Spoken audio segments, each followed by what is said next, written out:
permission. Yeah. And now we need consent from everybody. Okay, let's go, Ethan. Oh, it's already up. Okay, hi everybody. Welcome to Click Connect Live, where we share, learn, and grow together as a community. Right? We meet fortnightly to discuss personal development topics, ranging from psychometric tools to psychological methods to performance hacks, which is kind of what today's topic is really about, right? It is hosted by Alex, who you see with the Strengths Alchemy, and Jeffeth, and myself, Ethan. So today we're covering the topic of managing the interferences in group dynamics, right? What this is actually a continuation of the different conversations we'll be having around the word interference that was actually introduced by Jeffeth all the way back, right? So I'm Ethan, and I'm actually going to be the host for today. Your scribe will be our dear friend Alex, and then Jeffeth will be the one leading the facilitation to really talk about how do you manage group dynamics, the interferences in group dynamics. Okay, so with this, I would like, okay, should I introduce myself? Or, okay, I would like our scribe first to introduce himself. Hi everyone, Alex here. So I help people to discover, decipher, and develop their talents and develop them with strengths. Basically, I'm a strengths coach, right? So I represent Strengths Alchemy, and today I will be the scribe. So I'll Yep. And then before we move on much further, we talk to the facilitator, which is Jeffeth. Okay, so I'm Jeffeth. I help the leaders in the public service to sort of uncover their leadership strength and leadership impact, and help them to be more of themselves, so that they can navigate the complexities of the changing operating environment. Very cool. Thank you, Jeffeth. So I'm Ethan. Before I talk about myself, I'm just going to go around and introduce each person over here too. Could we have Ellie? Could you just give a bit of quick introduction as to who you are, what do you do, and what you're hoping to learn from today? You're still muted.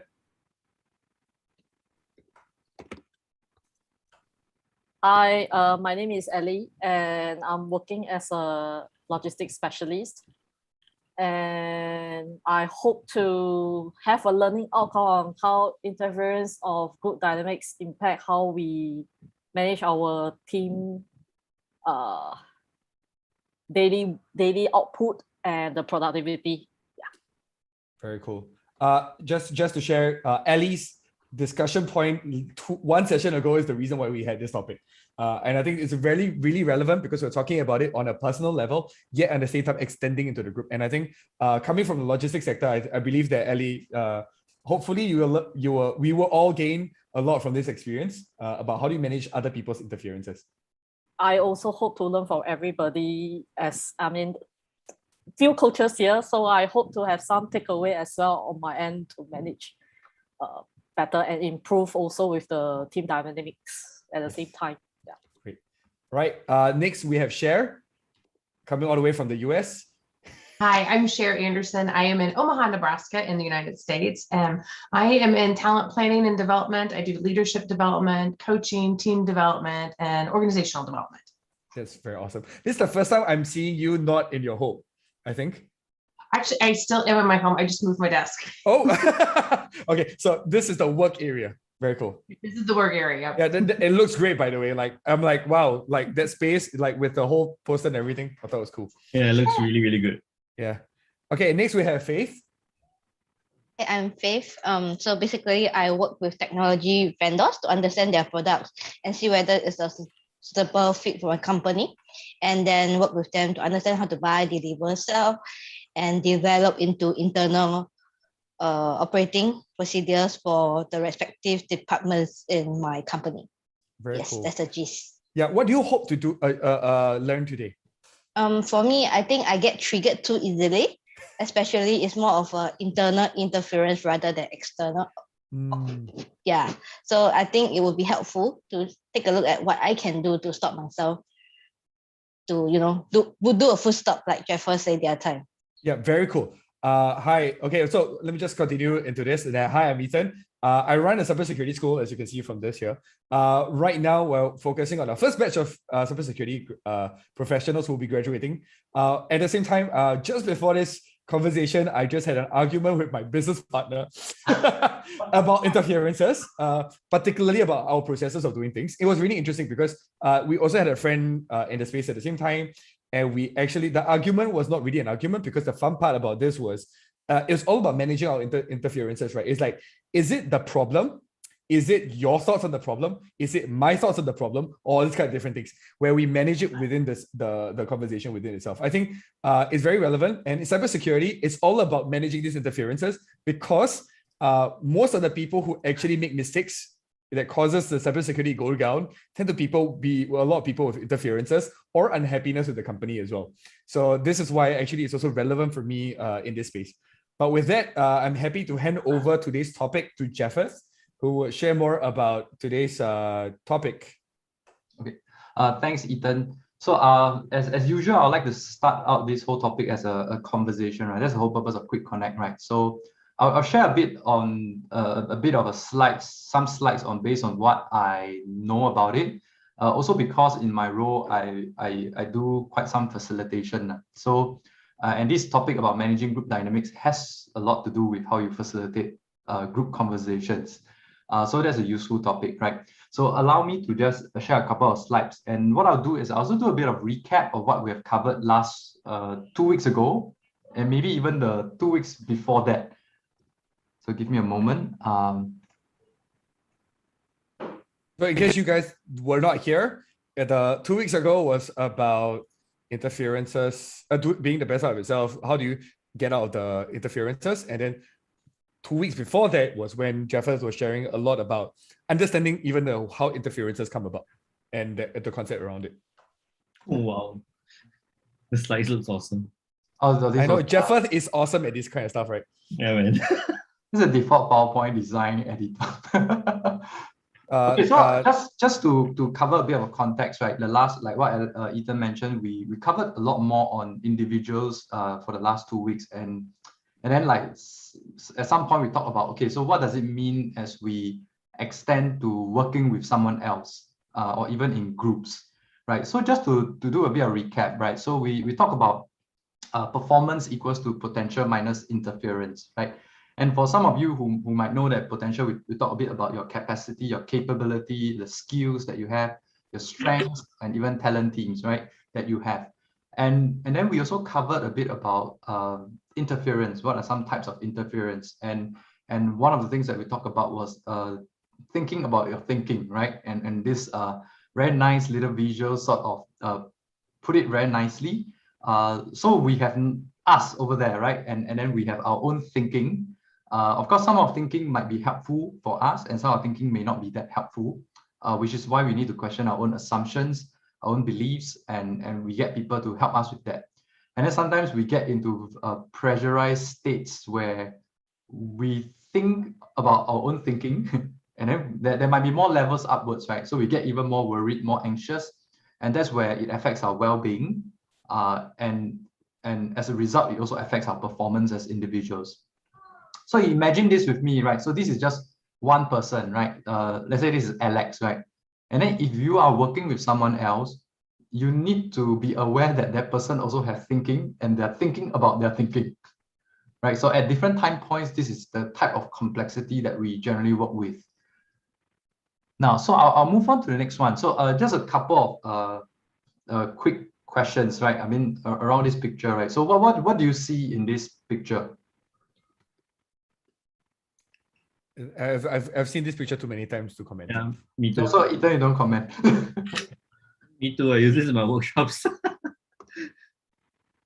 So maybe Ellie or Faith, Ellie? what do you see? I've seen this quite a number of times also. It can be two, young lady or old lady. Okay. Yeah. Okay, so since you all seen most of these, okay, it's just to highlight the point that it can be the same picture, but we have multiple perspectives of seeing the same thing, right? How about this? What do you see? I see Pac-Man. Ethan see Pac-Man? Ellie, what do you see? The first thing that I saw are shapes. Okay, shapes, Triangles, circles. Yeah. triangles and circles, right? That's the first thing you see. Yeah. How about Faith or Sure? I definitely saw the white triangles, and then I can't not see Pac-Man now that somebody said it. Yeah. So that white negative space of that triangle and Faith. Yeah, I only see the 2 triangle and 3 circles until Ethan say Pac-Man. Yeah. Oh no, I fainted everybody's mind. but it's true, it does look like in a sense. Yeah. Just tilted. Yeah. So now that's a very interesting point. So now that once Ethan articulate it, we can see it. But before he did it, we only see it based on what we know, right? And based on what we see. So there are many ways of interpreting it, right? You can call it circles, you can call it, some people call the triangle here lines as well. Just 2 lines connecting with one another.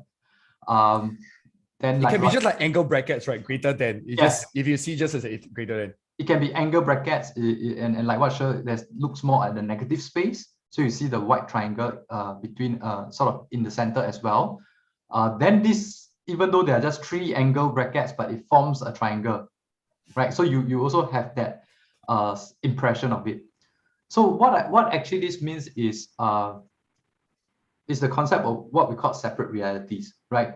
Where given a set of problem or any situation that we have, even though it's presented to us, we see it differently, right? So no 2 minds think alike, even though we see the same picture, even though we encounter the same problem, even though we encounter the same situation, which is also the reason why when we work in groups, we need to take into account of the fact that people think different from us and people see things different from us. And one of the things that I always do not assume when I go in to facilitate is be extremely curious about it, because I never know what people are saying. Even though I can give them the clearest instructions, they may still misinterpret what I mean. Okay? Actually, I like kind of the previous slide. Actually, my other conclusion was that sometimes we see things that aren't there. I mean, the triangle technically, rightfully per se, is a negative space, right? The negative space, yes. Yeah. So we kind of fill in the blanks. We kind of see things that aren't there. In a way, it's not really a triangle per se, but we kind of fill it in on our own. Yeah. There's another fun part about this. I don't know if Jeff is going to. Are you going to talk anything about memory? About what? Memory. Memory. You can talk about that. Okay, our memory is very elastic, by the way. So there was a bunch of experiments done by psychologists where they simulated a situation where somebody was actually robbed in front of a bunch of test subjects. And then they were put into the same interrogation room. But then one set of people actually had a person planted in there strongly suggesting an opposite answer. Like was the man's shirt black or striped, right? And one person kept on suggesting it's striped. When they did it, they went to the end of the test, right? The robber, for the group that was being suggested, almost everybody said it was striped, and they were 100% certain that it was striped. And in their mind's eye, it really was the case. And this actually is also very interesting because each person has their own personal beliefs, their own experience, and their memory, and therefore having different conclusions. And to believe that we should think alike is a really huge problem in sort of creating communication. Yeah, thanks, Ethan. That's a very good point that I will lead into later. His perspective is definitely different from ours. Definitely different from ours. To him, he just wants mama. So okay. Sorry, give me a moment. Oh dear, I think that's the younger one, and it's probably crying for attention right now. Yeah. Okay, so let me move to a bit more about managing group dynamics effectively. Okay, so we talked a bit about people have different separate realities. I think Ethan covered a bit about beliefs, right? And how your beliefs affect the way you distort your realities.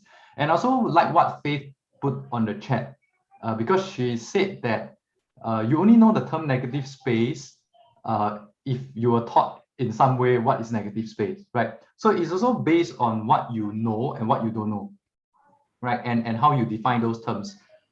So essentially, how I would define how when we manage group dynamics is at its core, is really just a simple way of thinking and working with groups, right? That you either want to increase the chance that they perform well in terms of their performance, develop strong working relationships with one another, and maintain or improve their well-being. So three different outcomes, right? And I'll tell you how it relates to it. Okay, then covering what Ethan mentioned, we're moving into this thing called Letter of Inference, right? How many of you have heard of this?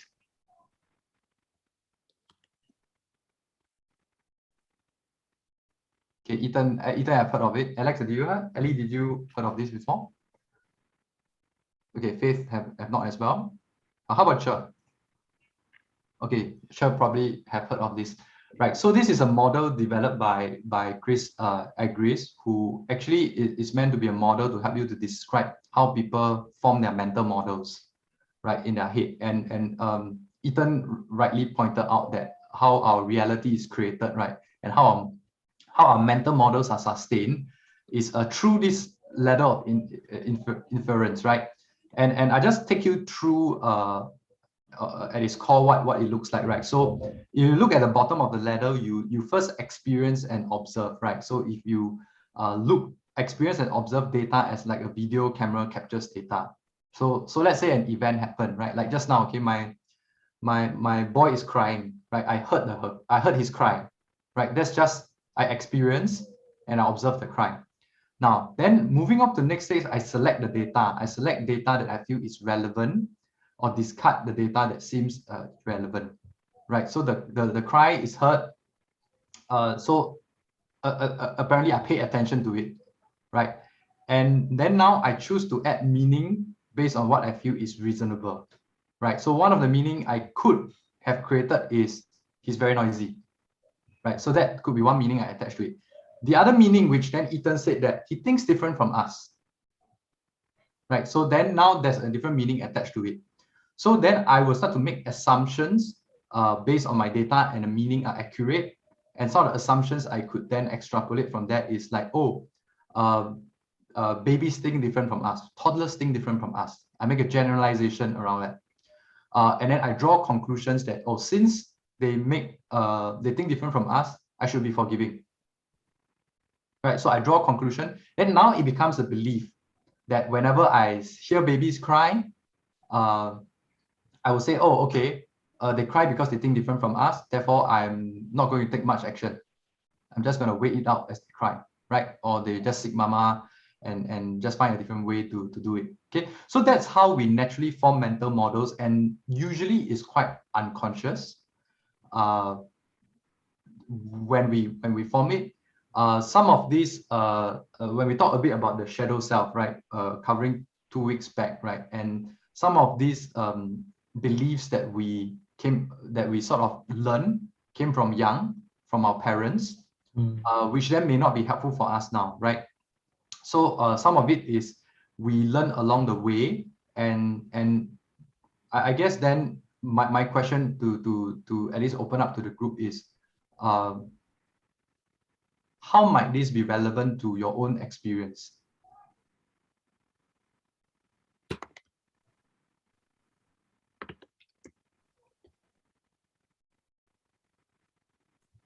I think one of the interesting things about this is, so I would say that the interesting part for me is the data I select is based on my history in the first place. So the interesting part about this is why I think for me, the Letter of Inference, I've actually stepped out of it for quite some time, because for me is the beliefs that I've already adopted is the one that decides the rest more for me than whatever the else is, because the way I select the data was already set by my previous beliefs. For example, negative space. If I've never thought or heard of negative space and I've looked at each of the picture as a isolated thing, I would have never thought of it as a triangle.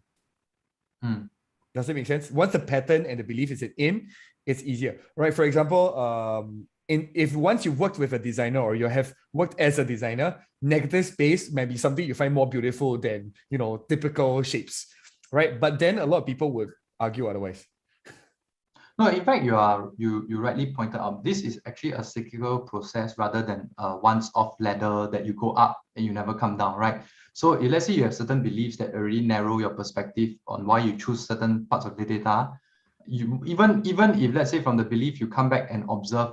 So for example, if let's say using my child example just now, if I had the belief that all toddlers are noisy, right? So the next time I hear him scream again, I only select, noisy sound, right? Then I will either reinforce my meaning, reinforce my assumptions, draw similar conclusions, and then I will take the same action because based on my beliefs. Now, where this is interesting is, and most of us experience it when we either go through facilitation or go through coaching or go through some kind of deep conversation with a friend, is actually sometimes when our friends or coach ask questions, they are actually trying to intervene at the belief level, right? They're trying to question, is your assumptions really true about what it is? Because I don't experience the same way. And through that sharing of the experience, your perspective open up, right? And the meaning change. If somebody said that, all toddlers are noisy, someone to come and question you, all of them? Have you ever seen toddlers that are not noisy? Right, so that's one way of starting to open up a conversation. And I just want to point out that as most of us grew up, right, we all go through this similar cycle, and we have sort of accumulated a set of beliefs that shapes who we are today, right? And likewise, when we start to interact with other people, it is also a sharing of that perspective. But sometimes what you might not hear is actually people's belief around why they are suggesting something or why they're offering another point of view. And this is probably the more important part of why when we start to work with other people, we need to be sort of more curious around actually where are we trying to meet one another, right? Are we trying to ask, if somebody throws in a data point, then we can talk about it, right? If somebody throws in a belief around something, you can also question and ask where that belief come from or what evidence support that belief. I want to jump in here because I think great point. I think another way of looking at this, just because it's like dice twist, right? We're talking about our thinking about thinking. But what we're talking about right now is how do we deal with our beliefs about other people's beliefs? It's like one of the major things about this is that if you think the other person is wrong, if you believe that the person is wrong, or you believe your belief is correct, you're never going to change your belief, or you're never willing to challenge your belief. Yes. So the thinking about thinking and then your belief about belief, right? Like, are beliefs set in stone? Should beliefs be set in stone, right? Do you want to change your belief? These are also the questions that we also want to talk about. I think, like, for example, right, when you introduce the concept of performance equals potential minus interference, meanwhile, people who think performance equals talent times knowledge, right? So their willingness to change their belief might be the bigger issue than whether you teach the right thing or not. Does it make sense? It's like their beliefs about how much I need to hold on to my beliefs. So based on just this conversation alone, right, I was thinking of quite a number of things really, right? So Jeffrey, since we both do NLP, the first thing that came to mind when I saw this in terms of communication is in NLP, there's a communications model that everything that comes through our head goes through 3 processes, right? It goes through deletion, generalization, and distortions. Right? So that's where you have the selection of meaning, adding of meaning, making assumptions, right? And it goes through our belief systems and all that. So that's one part that came up really strongly for me, that look, everything that we perceive from someone else coming in goes through those 3 processes for us. And therefore, we can't always assume that whatever we see is reality, which comes down to NLP's presupposition that the map is not the territory. What we see in other people and what we have are maps. And like what Ethan says, our beliefs about certain things are our maps and our models of the world. And therefore, the ability or our ability to question our map so that we can enhance it becomes very, very important. So like what Jeffers was saying, right? Do all Okay, do all babies cry? Yes. Does it mean that all babies are irritating, right, when they cry or things like that? So that's a map and a model. And when we enrich our own maps by asking ourselves pertinent questions that breaks down some of these assumptions that we have in the earlier part, it helps us to then have, how do I say, more useful and more empowering beliefs. Yeah. Right? So I just can see all these things kind of fitting together in the conversation we're having so far. I thought it's very interesting. I thought it's wonderful. I just want to add on, right? Like, because you hit a very nice point. Do all babies cry? Yes. Does it have to be irritating? So irritating is a judgment call. Facts, which is babies cry because they literally have to in order for them to express themselves, to be able to get fed, to for a lot of physiological reasons, is different from our impression that the baby's cry is annoying. And that's where the real thing, right? Like, therefore, our beliefs have an impact on our actions as well. Yes. Like, if I believe all babies cry, that's fine. But if I believe that all babies' cries are annoying, that changes our actions. Thank you, Cher, for that as well. Yeah, I think you brought up a very interesting point, because what I was thinking is there are two angles to look at that, right? So one is, if it's applied to myself, what does it look like? It also means that, well, I have a set of beliefs that is based on certain set of evidence, where I either could question myself, or is this a belief, or question my own evidence about my belief, right? That would help me to unpack whether my conclusions drawn, whether is it based on a belief or actually based on the evidence that I actually see. The other way in which I look at it is when I'm working with someone else, right? If somebody just come to you and say a generic statement, life is hard, where do you think it fit within the letter of inference? To you, it could be just a general statement, but that person, it could be an assumption about many things in life, right? And in order to know what the person truly is talking about, we have to unpack it, right? We have to find out from the people, oh, so what do you mean by life is hard? That's where you ask how the person put the meaning. That's that I add meaning level, right? Then later on you say, oh, so what evidence tells you that life is hard? That's where you're trying to find out what's the data that supports that meaning, right? Then eventually you reach a point where sometimes you either tell you that no, the data suggests otherwise, then the person's meaning change, right? Oh, okay. Or there's a slight shift in terms of the understanding of what that is, right? And that I just want to point is that's the nature of any type of conversation, that when we start, we are actually changing our meanings, changing our data points of what we think is right, and even sometimes changing our beliefs that we might not even be aware of. I actually kind of disagree with that as an autistic person. So the reason why I had a lot of difficulty with social issues was because I did not have changing beliefs. So what happened was that, like, while people have what we term as splitting, right, where in the middle of a conversation, they'll change their position according to what favors them better. So there's certain behaviors that some people exhibit where commonly, right, when especially power players, people who like to play power dynamic issues or politics within offices, they like to take stances where they win, even if it means they change their opinions like that, right? So there are certain types of behaviors like this. Yes, Ellie laughed right away. So, so there are people who change their opinions as and when it sees them fit.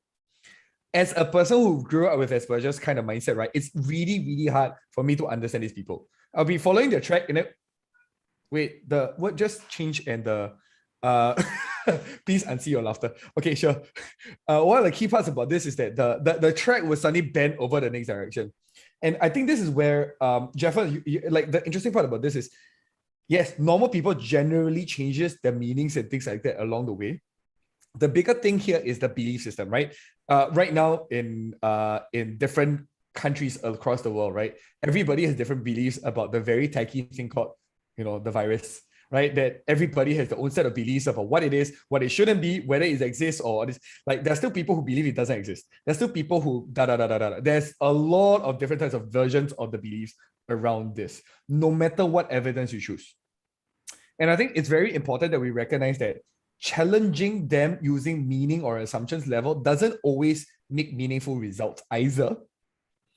but it's worth having a conversation with them about it to understand where their beliefs come from. I think that's also one of the reasons why I talk about beliefs. Do you know? I think Yeah. part of it when we talk about beliefs is that beliefs tend to be quite stubborn, right? So there's this interesting story in the NLP world, right? That there's this person who actually believed that he was dead, right? So he had this belief that he's dead. He's just walking around, it's like kind of living dead, which was kind of funny. So one of the therapists went to him and went like, well, do dead people bleed? And he said, well, of course not. Don't be silly, right? Dead people don't bleed. It's like, okay. So you took a needle, went to prick that guy, and he was bleeding. Say, see, you're bleeding. You're not dead. The person went, oh my Lord, dead people do bleed. So it's kind of, because belief systems are so ingrained that sometimes we change everything else to support that belief that we have. And it can be very, very hard to change, even when we try to, question or enrich some of these things, which makes it quite challenging sometimes. Yeah, so I think it's challenging, yet at the same time it's an opportunity, right? Because it works both ways, right? You can either, because I'm sure you all have encountered where your own beliefs have changed before. Either through somebody you trust a lot and through a coaching session, but there are times that you defend strongly against your point of view lah. So someone told me that once told me that the belief is a bit like a table with four legs, and the table is holding a beliefs, and the four legs are all the different evidence that support that belief. So you either knock them all at once, or that people might find new evidence to hold that same belief up, or I think at some point where the evidence can't hold that belief, that's where the belief collapses lah. But whether or not they form a new belief, that's a separate question, right? Yeah, and just to extend this a little bit more, which is also one of the reasons why it's talking about interferences, right? Yeah. Interferences come from which level? Beliefs lah. There's some beliefs that are interfering the way you act, right? So because one of the things is you adopt beliefs, you take action, right? If I believe, let's say if I had believed my my toddler was a very noisy person, I would just shut the door and close my put headphones on on myself, right? So that's the action I took. So naturally, whatever I think and believe, I will act on it. Very cool. I think that's where actually a lot of our actions is the amalgamation of our sets of beliefs about different things. Because as much as, like, for example, your baby crying, your kid crying, can be like whether you're irritated by him will decide one set of decisions, and then whether you believe that this session is important enough, would set another set of decisions. And then whether you care enough about whether you want to wear headphones or you think headphones are worthless, another set of so the reactions in series can be due to the different beliefs you have amalgamating into the actions that you take. Yeah. And I think I want to go back to Ellie's statement here, where that conversation if you try to invest in employees who do not want to change. And I believe that there is actually a way of looking at it, as in, I agree with that statement on the grounds of the surface level. The underpinning belief system behind this is the question mark here for me, right? Because I don't believe in spending the energy and time on these people in the sense of in sending them for the same training as other people who are interested in upgrading their skills. I would probably spend time on putting them through processes where they will make them challenge their own beliefs in the first place. But Ellie, what do you think about it? I agree with what you are saying now, because I just had the positive mindset, like positive leadership. So I did share, from observation that from ground people, it will be a bit hard to get them feel the positive on the positive leadership, because they are kind of too far away, I would say. It's probably just words to them, spelling words visibly, and that's about it. They don't really feel about what's so positive about it. So I think the first thing first is to start connecting with the people to understand what really impacts, what matters to them and what impacts them the most against their current roles and responsibilities. I think that's the first step. So that was what I'm working with the team. And it's still in progress because, of course, when we identify through qualitative and quantitative data, so it takes time to establish all this, to prove a point that there's a gap there, and you need to convince the people the gap.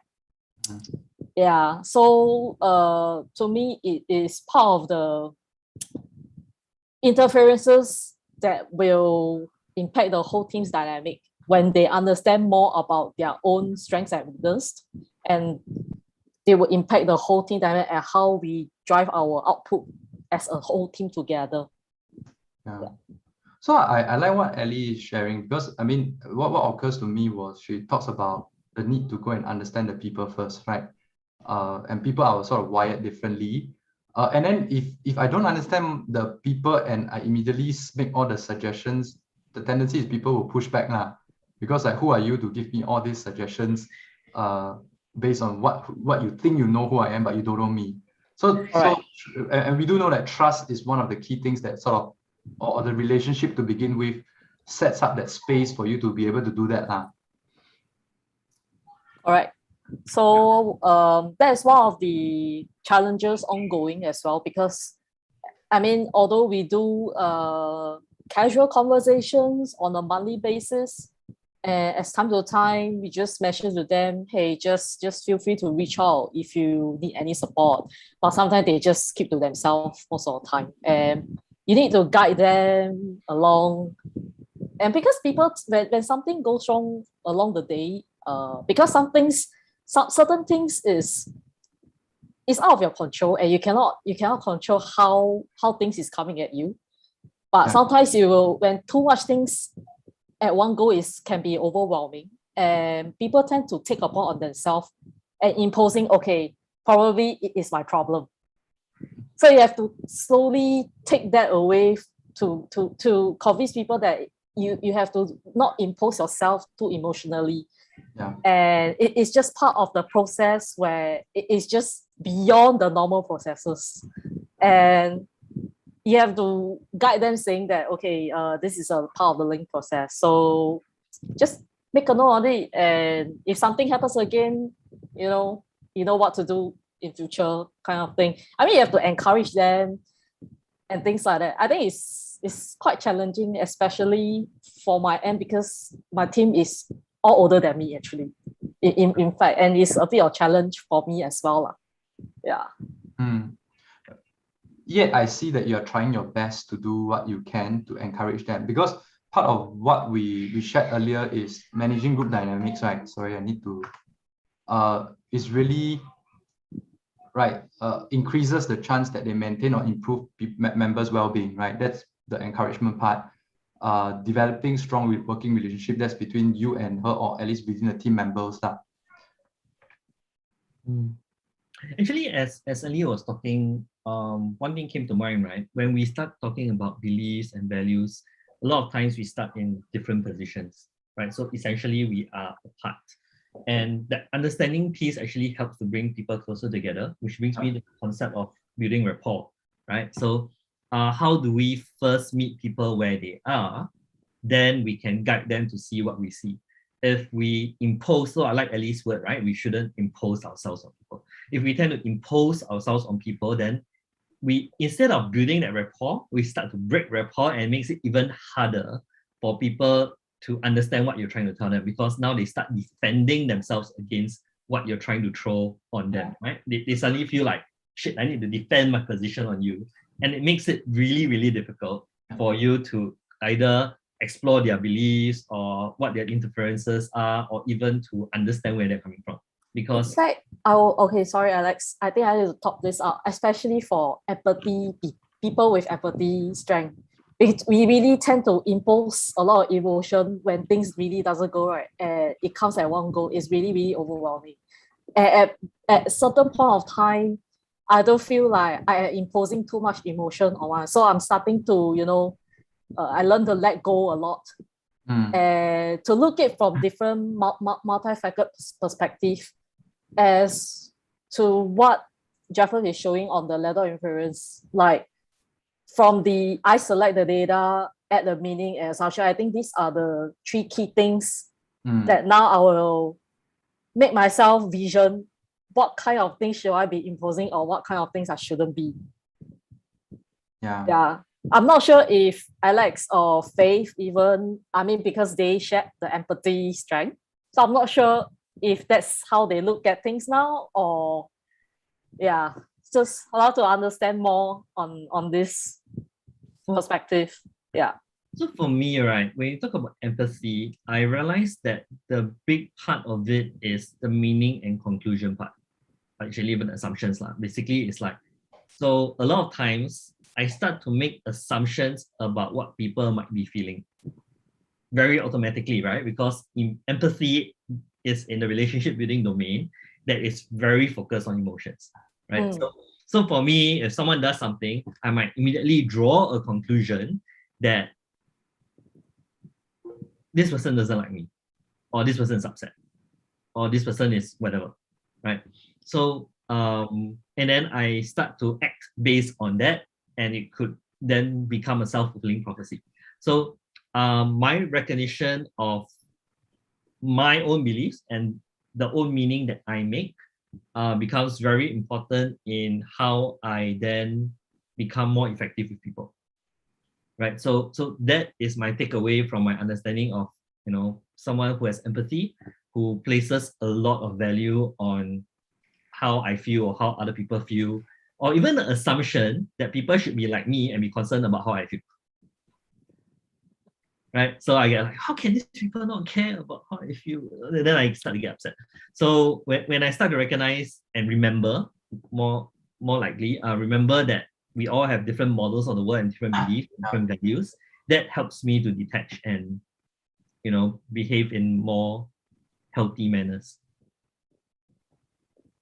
Thank you. Thank you for sharing. It's a good takeaway for my end as well. Yeah. Faith, do you have anything to add since you also have empathy? For me, if you look at all my strengths, right, everything is pretty all together. So when I feel easily connected to whatever people is talking about, I can relate. And because of the fact that I like to provide input on what I know, along with the fact that, when I heard that it's like they're complaining about something, I tend to insert possibility. I tend to give comments to help them to restore. While having this empathy side of me saying that, hey, this should be, I understand what you're feeling, but there are ways to overcome. So the way I manage when people come to me with problems or whatever not, everything adds up together and it just leads to a very overwhelming towards people, because there's always a time and space to talk about certain things. And sometimes I will feel to recognize that, hey, right now what they need is just a listening ear, agreeing with them. That's it, and stop there. Yeah. So for me, so that's why I said that I get complained a lot in a sense. It's only friends that who really understand they would just let me say whatever I want. Then after that they would let me know, it's not the right time to voice this out, but appreciate. Yeah. So it really depends on how well someone else know. And I myself, I need to be self-aware of the time and place to speak.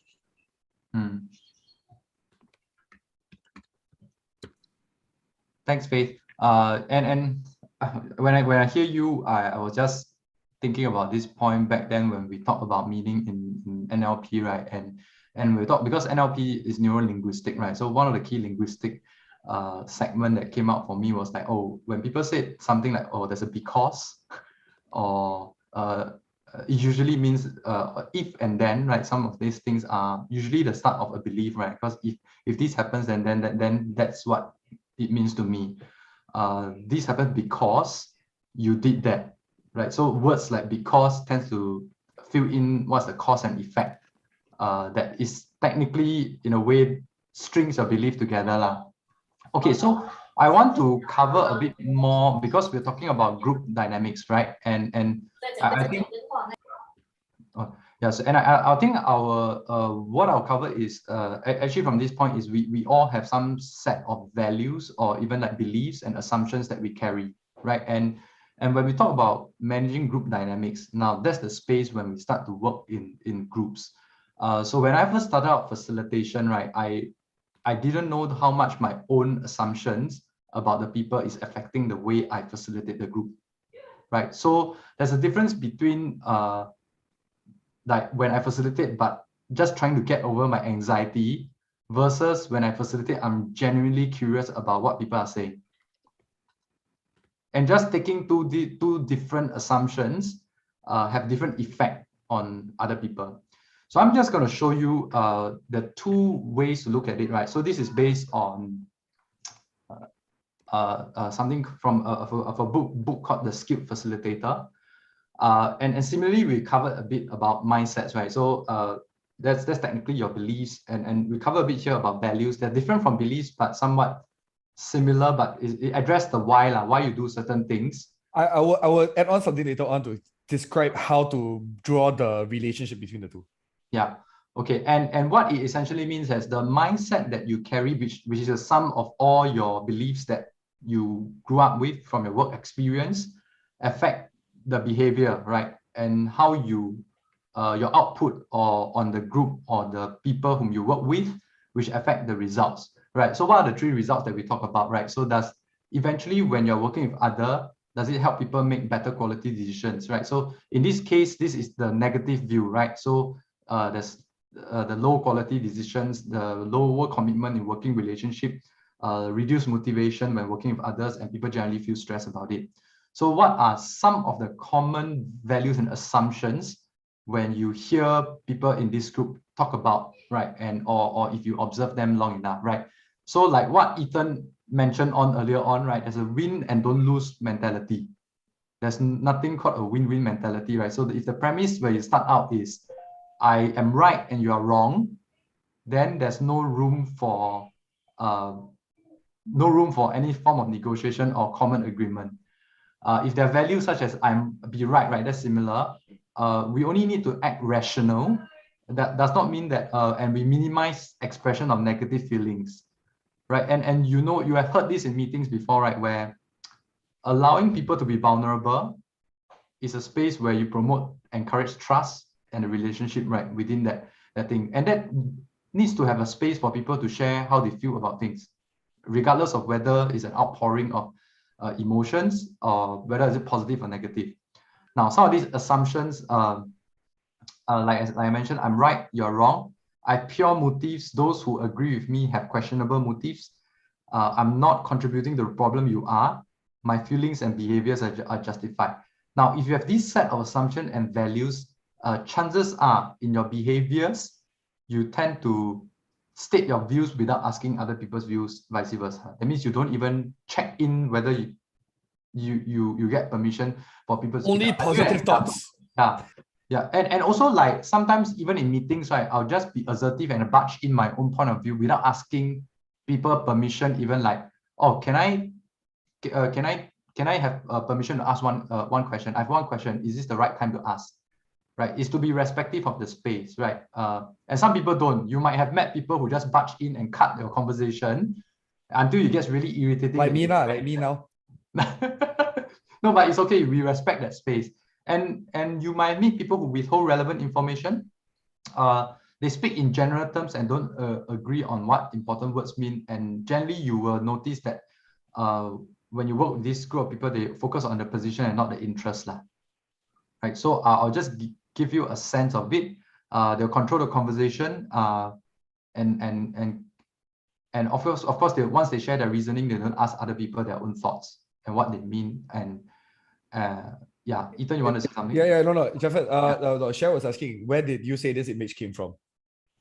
Oh, The Skilled Facilitator is from a book called The Skilled Facilitator.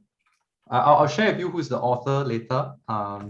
But apparently this is quite a good book when I first Roger M. Schwartz. Yeah, Roger M. Schwartz. Yeah, it's a very good book for me to get a sense of when I'm working as a facilitator, what kind of premise should I hold? Okay, so let's Ethan, you want to cover this because the next one I just want to cover the positive side. Okay, cool. Great. So I was just typing to Jeffer so that he kind of understands what I mean by belief. The difference between value and belief is that you believe that your values are right, or the only way to go. So when you say you value being right, you believe that the only valid way is if you're right. If not, it's considered invalid. The moment you're just one bit off, you're considered wrong. You're considered a bad person. You're considered a not living by your values. The moment you believe that win, don't lose as your value, you are believing that the winning is the only way to be valid. Yeah. That means you are only allowed to be yourself or be a human being if you believe, if you win, right? So if you lose, you're a subhuman. You're no longer of a value, right? You're not living by your values. If we go back to the sense of the assumptions part, is the values come from the because I believe that I have to be right in order for me to be valid. In order for me to manage other people, I need to make sure that I stay right. Therefore, other people don't know what they're talking about. So that's where the extension comes from, right? So the moment I believe that being right is the only valid way of thinking, or being rational is the only good way of thinking, what happens is that I will start bulldozing everybody and every single process. So this I would bring in like what Jeffer was talking about, right? It starts from your belief. If you believe that the only, and this happens in relationships a lot. If you believe that the person who talks the most is annoying, right? Whenever you start talking too much, you start going, oh, I cannot talk too much. And you start quieting. Like there are beliefs that will stop you from speaking your mind even when you have to, because you think it's wrong. And this is where the interference comes from. Because if you have a fixed belief, as the term goes, right, it's a fixed belief. It's not about whether or not the belief is right or wrong, right? But the belief that that it has to be fixed is the reason why people get interferences and start spiraling into the thoughts. I'll hand it back to Jeffert. Yeah, and like all these things, like what Ethan mentioned, actually translate back to your behavior, right? And how you act and how you function in a meeting. So just today happened earlier in my early meeting, right? So we had one of the leads within my group was sharing her views, rationale around why we should not put this set of questions in the evaluation form, right? So the person who proposed the evaluation questions got a bit upset, and then she started to say, I disagree with what you say, and she started to state all her reasons. Then another person stepped in and tried to support the first person, like, oh, why we shouldn't add this thing in the evaluation form. Midway, I decided to say, okay, let's take a pause now and check back with you. And we asked the question like, oh, is there anything that you want to talk about evaluation form that we should put in a parking lot or we should discuss now? Because we don't want to be seen to be dismissing your idea. Right, and just the fact that we share that and bring it up front, allow her to feel that, oh, okay, actually she has a space to talk about it. And sometimes some of these things is based on the assumption, because I remember when I first did facilitation, it was just trying to get over and done with. That was my mindset. Right, once I finished on time, I did my job. Okay, it's like, okay, you have 5 minutes left. Okay, punctual equals good. Yeah, punctual is good equals good, or like the person, if I notice that, oh, Alex unmuted himself, I will say, oh, but you only got 5 minutes. Then I'll just cut him and don't give him a space to talk, right? Then he will feel upset. But to me, I did my job. So that was how I initially started. But then after that, the premise changed, right? So I'm going to cover a bit on the flip side, right? What are some of the mindsets that usually facilitators have in mind, right, when they go in the group? And I think it's also applicable into any kind of situation, whether you are a leader or whether you are a co-worker, right? Right. So there are a couple of things. Do you all see the change in slide? Okay, good. Couple of things that happens. And you probably heard these as statements that you heard from other people, right? What it means to be transparent, right? So are you in a space of being open, right? Even if you don't know, you don't know. But you can share that you don't know, so that the space become open where people can talk about what they don't know. And genuine curiosity. Like if and we talk about this because earlier on we talked about separate realities, right? You never know what other people is actually seeing until you bring it out for discussion and try to unpack it using your letter of inference to see what actually people are talking about. There are a couple of things in a group setting where we talk about informed choice, where because sometimes even like Ethan will share an idea, right? But maybe the way I see it is I don't actually understood the idea the way he sees it until we have further discussion in depth. Then I say, oh, okay, that's what you really mean. Then now we can make an informed choice. Okay, this is a decision we want to make together. And likewise, accountability is really if you're in a group, we hold each other accountable. And that's a good premise to hold, that whatever you say, you do. Right? Couple of assumptions, like I have information, so do other people. And the thing about assumption, each of us see things that others don't, right? Which means that the starting point you have is what I see is different from what you see. You have information that's different from me, right? And people may disagree with me and still have positive, pure motives, right? Can you imagine Ethan start to disagree with me and I start to bang table? This is my session. You keep quiet. Why are you talking? Right? So that's a different premise, right? So people can disagree with me by pure motives, and we open up the conversation and talk about it, right? And there are a couple of ways to look at it, right? So if I've been assertive, Ethan wouldn't care anyway because he's also third assertive. But if I've been assertive to someone else might just clamp up and keep quiet, and that will erode the trust and the relationships. Which is end of the day, when we look on the right side, that one of the things is does everything that we do actually promote the sort of increased performance of the group, helps the group in building relationship with one another, or increase their well-being, right? That's the three fundamental results of what everything that you do needs to help in your own group, right? So I think Ellie also covered this, right? Encouraging one of the members, right? That's also helping to promote the well-being of others, right? So that's one. Okay, then a couple of behaviors. Of course, I will just cover some of them, like how we would just open the group up to ask questions, and state our own views, which you may not agree on. Then we will agree to disagree, right? Focus on interest and not position. We will look at actually what are we really trying to achieve here, and not our set positions of no believe. Then I'll go and correct. No, Ethan, the definition of values is not what you say, right? But actually, I understood your intention of what you mean. So that's why we can connect, right? And that allows you to discuss undiscussable issues. Okay. So at this point, I'll stop and just going to open up the conversation to the group. Any thoughts, comments, reactions? I thought it's interesting that, we started off talking about beliefs, mindset, interferences.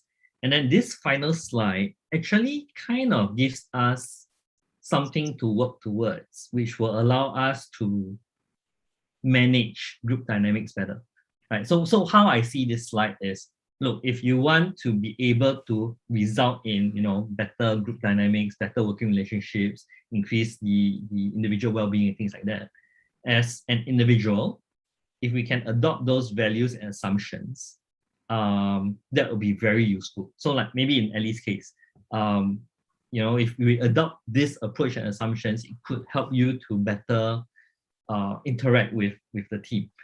I think the other thing that we probably can start looking at is, where do our own values differ from this and why? And that might be a useful step to start looking at, okay, so are there something that I can work with within myself, which is, again, we talk about locus of control, within my locus of control that can help me to better manage the dynamics of the team that I'm working with. So that's what I like about this slide. I'm not sure about adoption of the values. I'm literally having conversations with people that are telling me what they think they value, and then I'm always discovering that their beliefs are the opposite of it. So it's like I always talk about like my anti-values concept lah. It's like I value honesty, but all they do is spot lies. It's very different from a person creating honesty, right? Like again, we go back to this, right? Again, if only honesty is right, then you'll never lie, right? Like whatever, and then you start living in a very black and white world. So absolutely, and I extending from Alexa's sharing where it's very useful to pick this up, but beware also, because if you're just going against yourself, it becomes a rhetoric, Like, for example, you are a person who's easily triggered by other people. Fine. For me, it's accepted. My only difference in opinion that I really have to add in here is just when you accept other people's interferences, you know how to manage it better. So, for example, your interference is your empathy, right? Alex, your interference, definitely your empathy is definitely one of the biggest interferences. True? Mm-hmm. The earlier you recognize it and just accept it, the better you can manage your interferences. So my interference is my ideation, probably, right? Like where I have too many ideas in my head, I can go all over the place and lose track of what I'm saying, right? But I'm mindful of it, so I will actually go, okay, should I hold back at this point?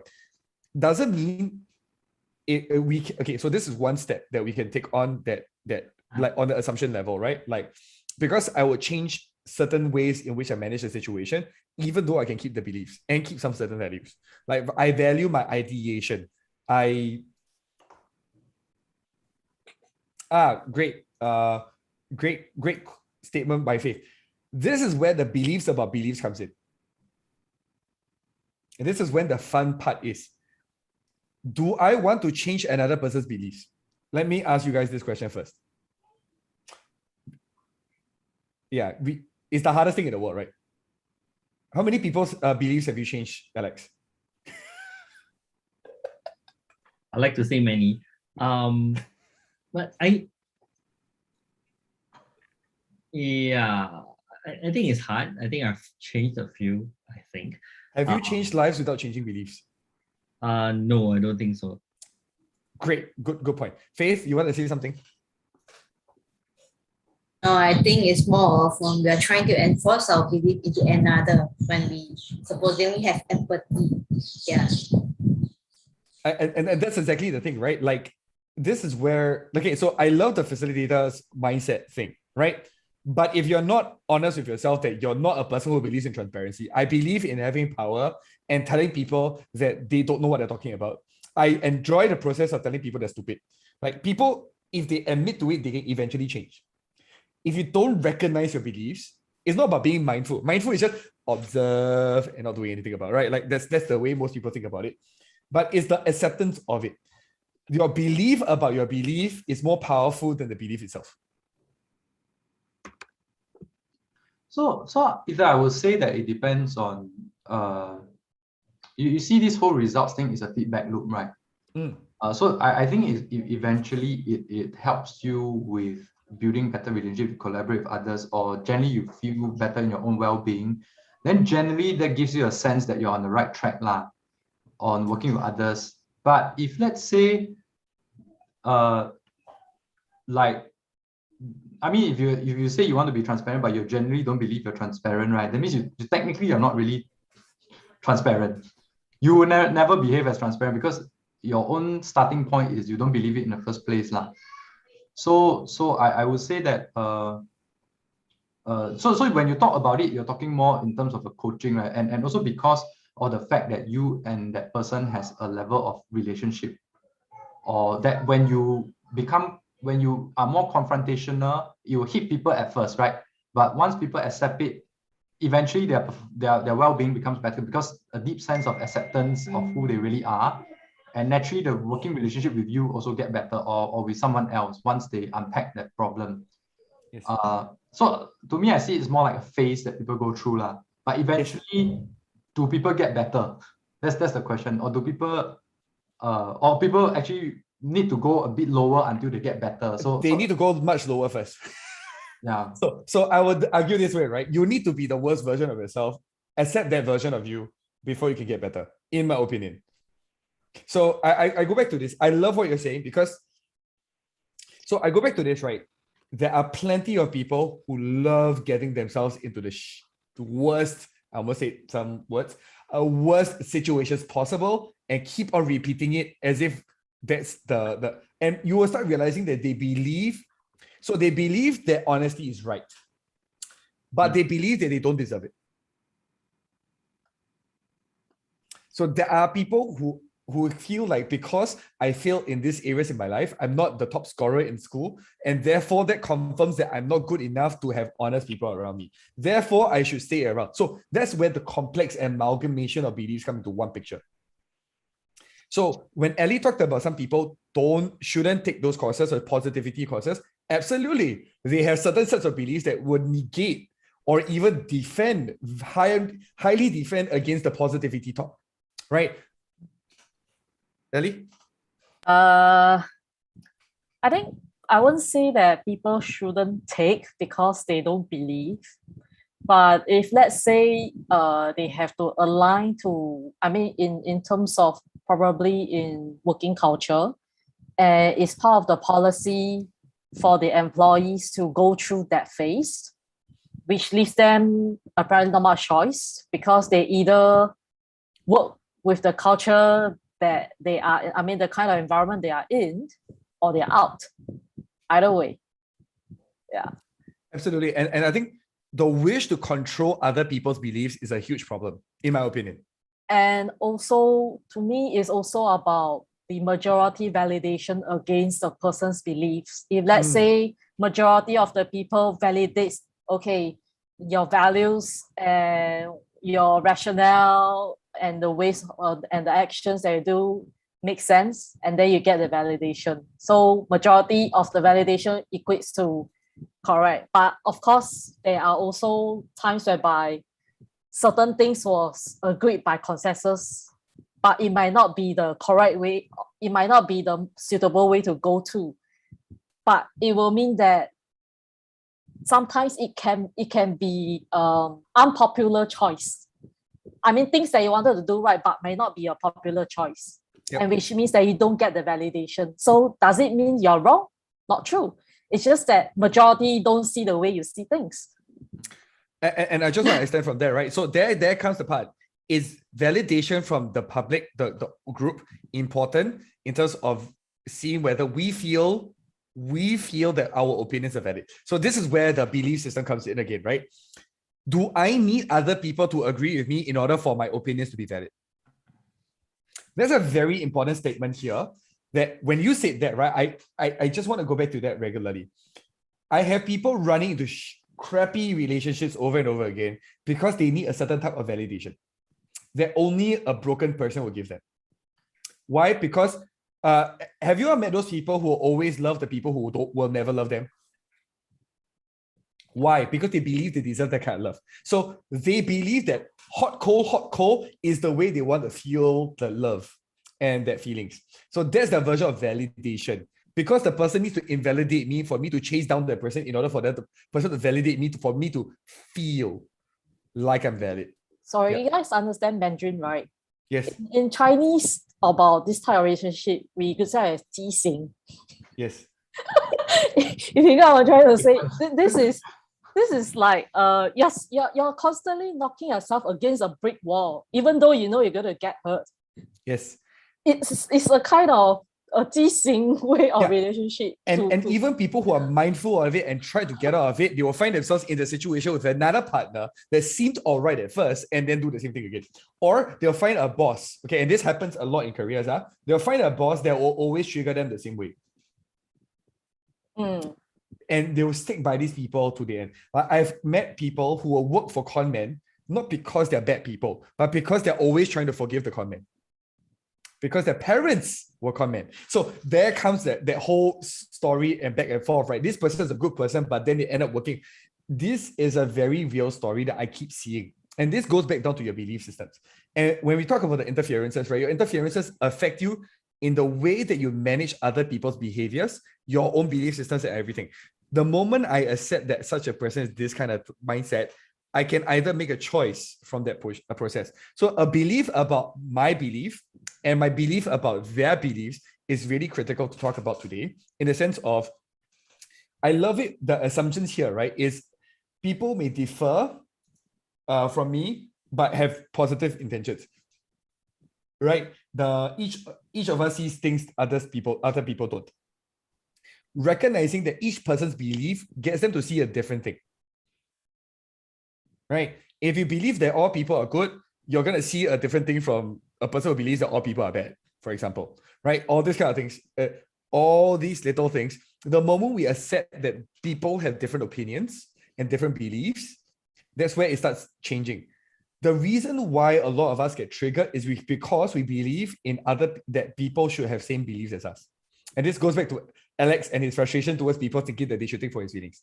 Because I think for other people's feelings, why don't they think for me? Or if Jeffert, I control my anger, why can't my kids control my anger? Their anger, right?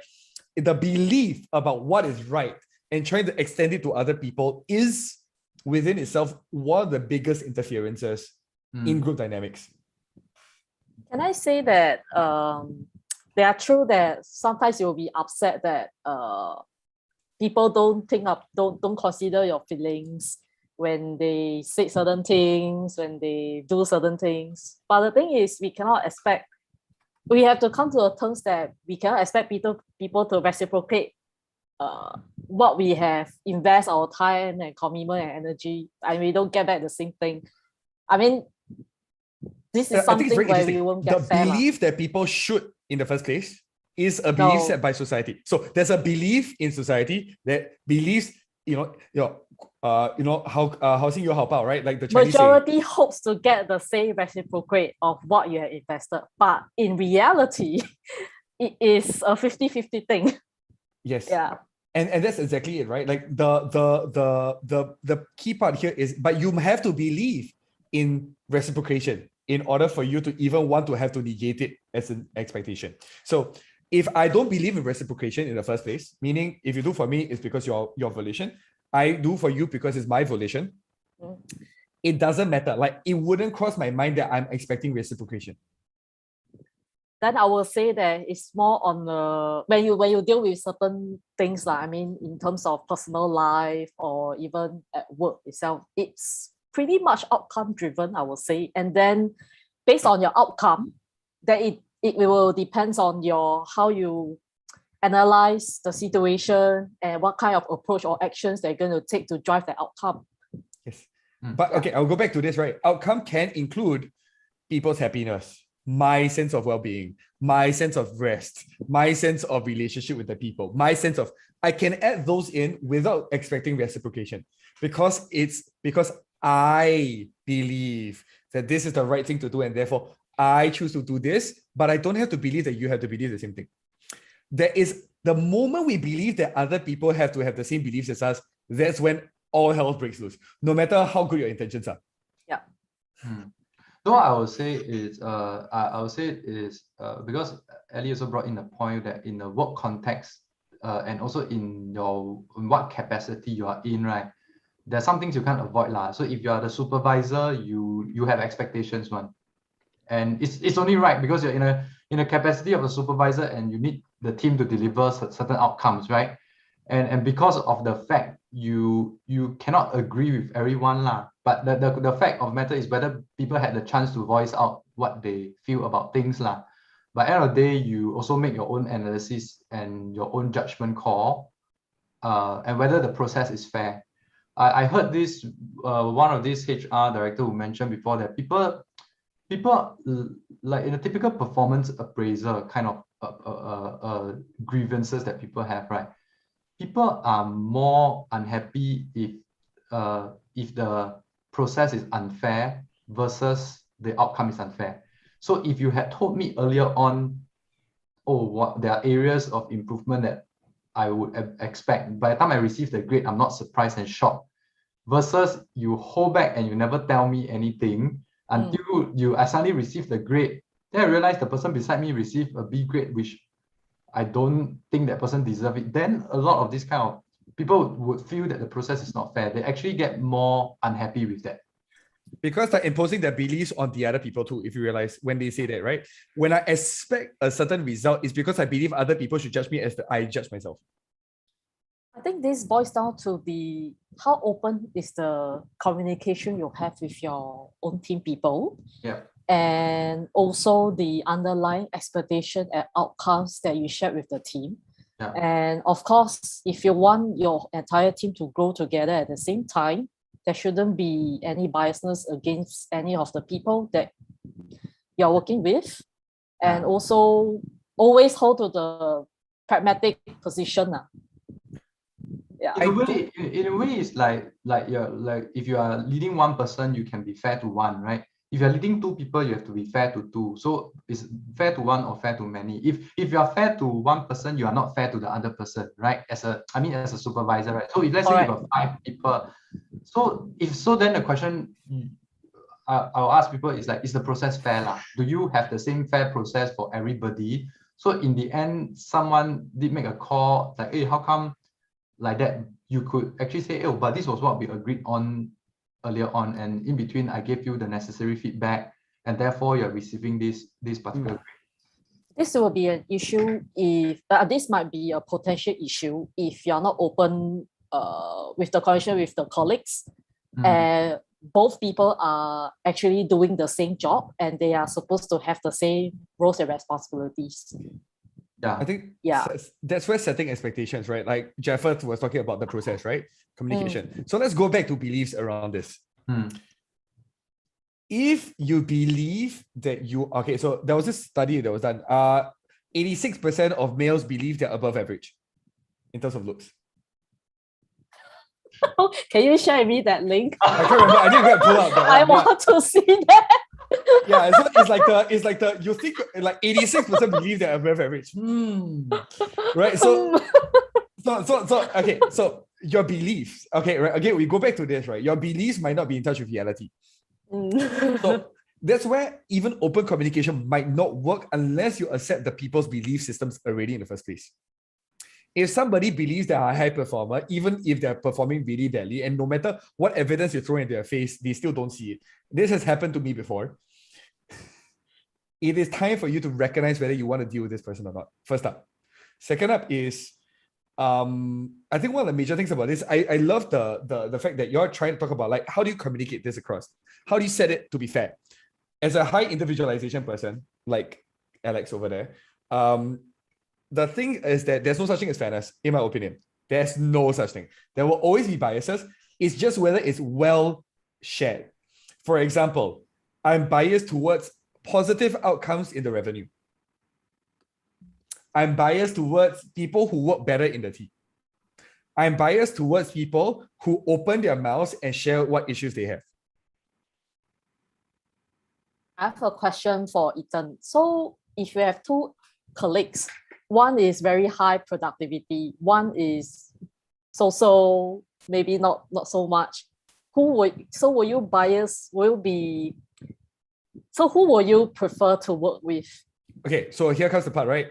It depends on what I am biased to. So I am not biased towards outcomes because usually I generate it myself. So usually it depends on the person that I'm working with, because most of the time, right, I'm the one delivering the outcomes at the end. If the person is a good researcher or this and that in certain areas, I'm happy to work with them.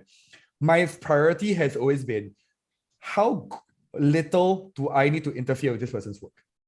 If the person is less productive, but it's a pleasure to work with, I would say that person any day.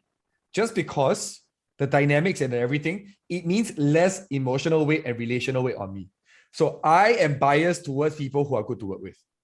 And I'll be open about it from day one. My culture is, you are either worthwhile working with, even if you can create the best outcome, I don't want to work with you. Because dealing with you will decrease my outcome to the level that I would not even want to work with you. That's a pretty different perspective that I'm receiving. Yeah. That's interesting. I would think of it as more outcome driven, which is okay, also of course basically your own company have some sort of matrix or guidelines that you go through with, right, in terms of assessing somebody's performance. But I think to be fair is actually performance is talking about output and achievement, right? So that one you cannot escape one. So there's a difference between development versus performance. So those are 2 separate conversations. So if it's really about performance, then you are really making an assessment. That's why you put you in a supervisor position, because you have to make tough calls, right? Then your only role is to make sure that the process has been fair to both. But let's say for development, you want to send somebody on particular course, but as a supervisor, you got the budget, right? Because it's up to you to make the decision. I would say it really depends on your own justification, because on one hand, I could say I send this person whom I think has potential. Therefore, I send this person on course. The other one, it could also be that person doesn't have opportunity. So maybe you need to consider, did I give that person sufficient opportunity to develop himself? I would say so far into the conversation I heard is usually a dilemma that most managers face, and it's often not easy to make a call to decide. But I would say it depends on who the manager is lah.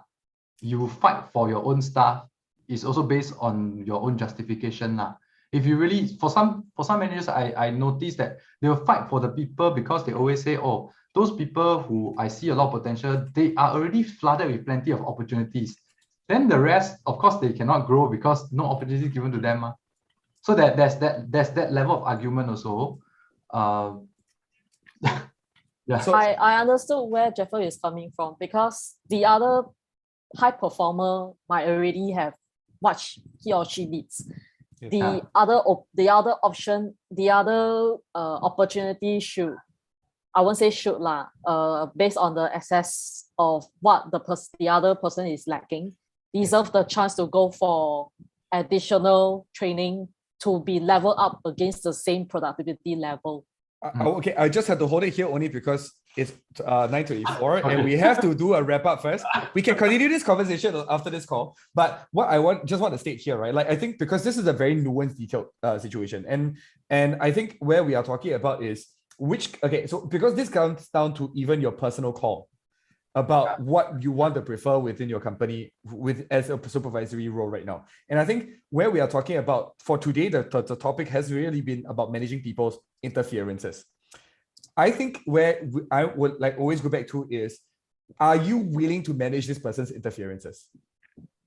Before you think about whether to hire this person, fire this person, upgrade this person, not upgrade this person. For me, that's my take. But before we go back into all these kind of different things, I would like to go back into what we learned today first as the first topic, and then we will wrap up and then happily have another conversation after this. But with this, I'd like to end official chat on this thing first. If I can have Jeffers and stop sharing. Okay, great. Okay, so I would like to just ask, okay, so Ellie, what do you learn from today and what was your biggest takeaway? My biggest takeaway, I think Jeffers shared the mindset behavior result that slide itself is actually pretty helpful, because it will, how should I put it? Based on the diagram, I mean the pictorial, it has a pretty clear information about how to view things differently. I mean, of course, on the beliefs versus the validation portion, to decide a more pragmatic approach, and also related to the outcomes that we are all looking for. Yeah, that's my biggest takeaway. Cool. And next question will be Faith. For me, it would be the reminder that challenging them does not always have a positive outcome. So it's really better to talk to them about it, and to know that at the end of the day, we need to accept the worst version of ourselves and make the decision ourselves to change for the better, rather than because someone else asked you to. Otherwise, your belief can never move. You will be stuck in that perspective. Cool. Melissa, you Thanks, should really Melissa. share. Oops. Well, too bad. Cool. All right. I'll have Alex. Okay. So actually, I think I'll go to Jeffers first because Alex will do describing. Has been doing describing and then gonna do the summary. Yep. Jeffers, what have you learned? I mean, just hearing the conversations, right? What Ellie is facing, what Faith is facing, and even Ethan's perspective was enriching to me now, because even when we understood what beliefs is, we have different way of expressing it, defining it, right? But we are open to talk about it. So I'm actually more, the thing I learned more is how open we are, that we can talk about it in this safe space, and just to learn from one another, because I got learner, right? Yep. So my number 2, right? So I just enjoy the process of it. Very cool. Okay, let's go to Alex. He's busy typing his mural board. Yeah, it's great. I think Ethan is looking at me as I do it, so he paralysis. Yeah. Okay, so ta-da! I'm trying to put it into a template. All right. Okay. So we started off with our learning objectives about learning how group dynamics affects our outputs and performance. How do we manage ourselves and improve group team dynamics? And then how can we put a full stop on our own triggers? Jeffers started off talking about, well, a key thing about group dynamics is how we are able to facilitate group conversations, right? So he has a set of 9 slides that he went into. The first one talks about, kind of how do we think, and our thinking about our thinking affects our well-being.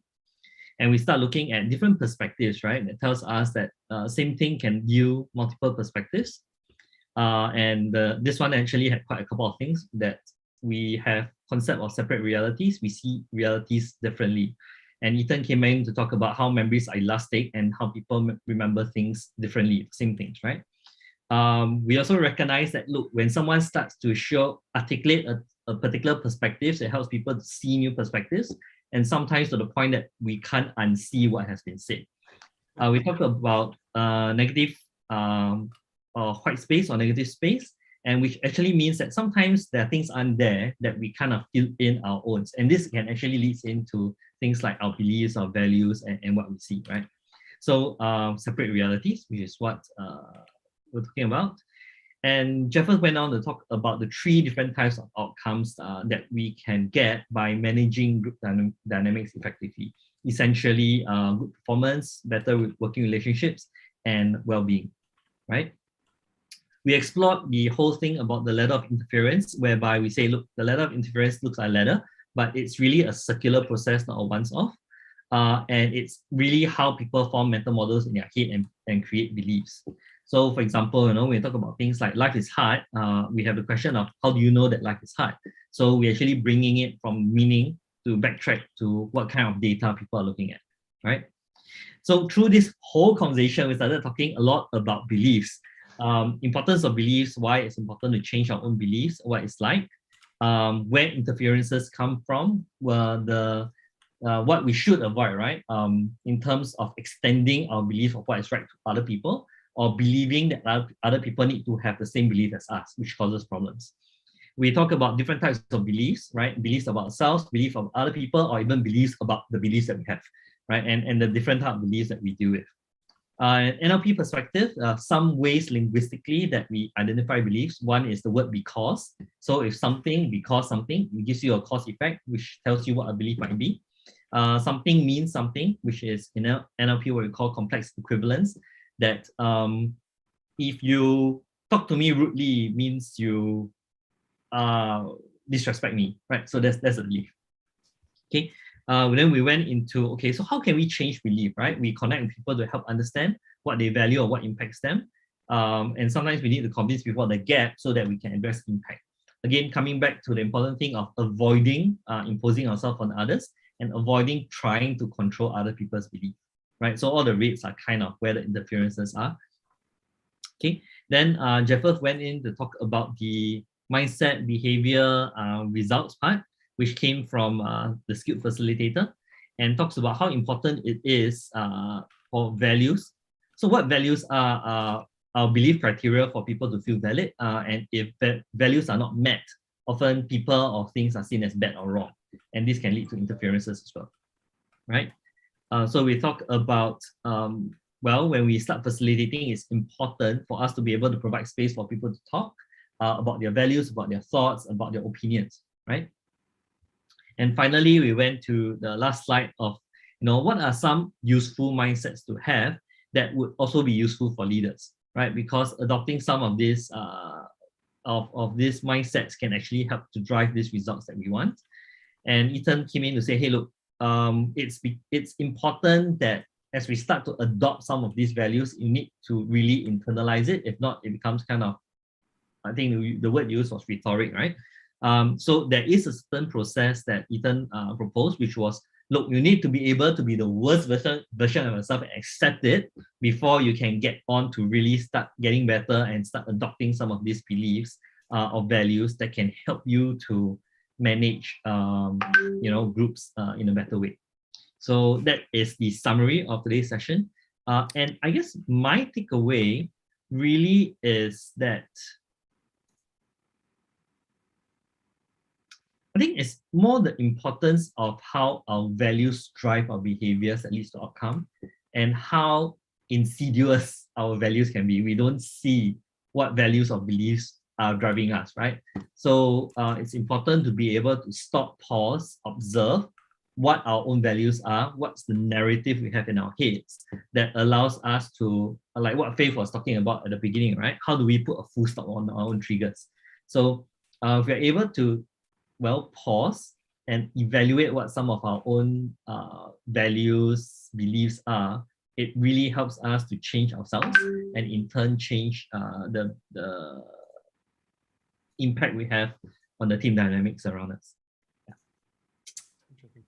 Okay, with that, I just want to summarize. I think, yeah, this is where like the whole process is interesting, right? We went from talking about managing our different interferences and the different types of people's interferences into life scenarios where we have to talk about managing other people's interferences. And I think for me, I'll just repeat this for me. At the end of the day, there's no right or wrong. It depends on what you believe is true, right? So these are also your own interferences about your interferences. So this is where I'd like to end tonight's session. And thank you everybody for having stayed all the way through. And we'll continue to take this offline because if not, it will take too long. See you guys 4 weeks from now, right? We're gonna take a break, right, Alex? Yeah. I'm gonna take a break. So in 2 weeks' time, that will be our break.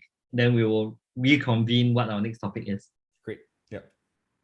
All right. Thank you guys. Everyone. Bye. Bye. Thank you all. Nice to see you guys.